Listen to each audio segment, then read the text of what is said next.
In 2000, a Palestinian boy named Mohammed al-Durrah was allegedly killed by Israeli soldiers during a gun battle in the Gaza Strip. The incident was shown on the nightly news in France on the channel France 2.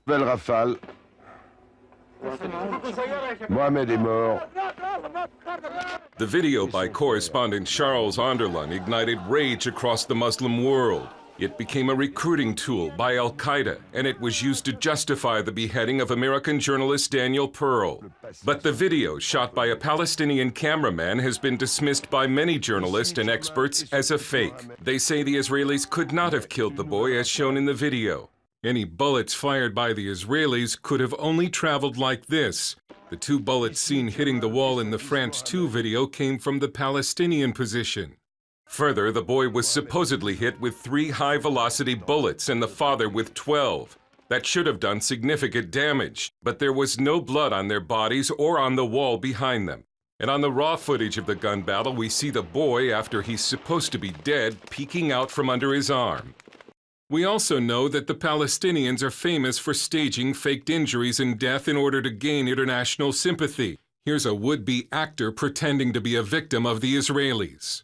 Philippe Carsanti, deputy mayor in the Paris suburb of Neuilly, says he, like the others, believed the al-Durrah video at first, and then saw the evidence that it was fake. I went to the France 2 office, I went everywhere to ask him, but please correct the news. With this, it was in 2002, I went all over the French places, ministers, media, nobody wanted media outlets, office everywhere, nobody wanted to listen to me. So Carsanti began a public campaign to spread the word that the video was a hoax, and he was sued by France 2 for defamation. A few weeks ago, after years of court battles, Carsanti finally lost.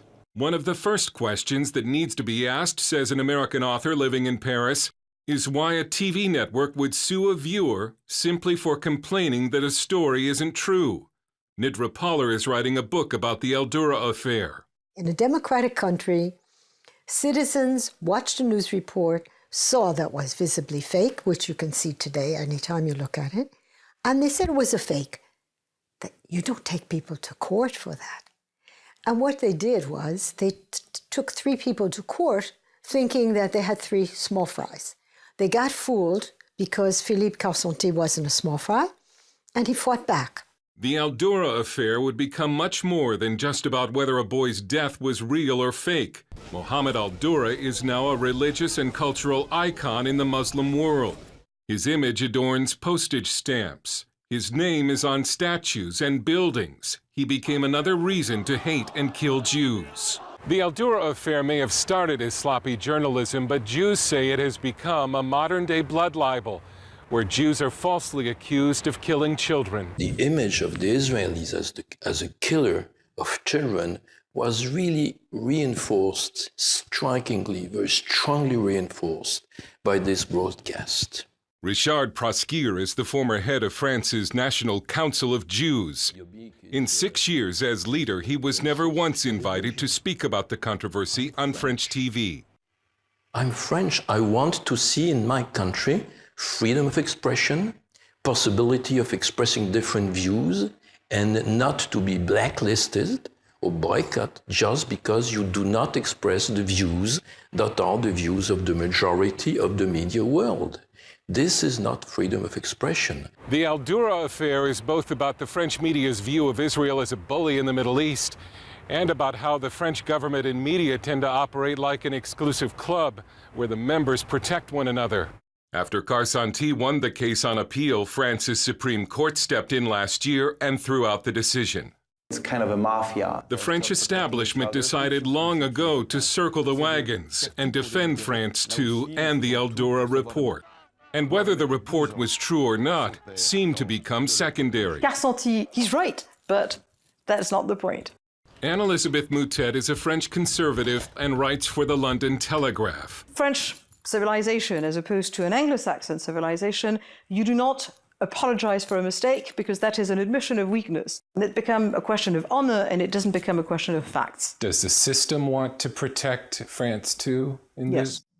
And why is that? The French are pro-establishment by nature. So what really happened to Mohammed al-Durrah?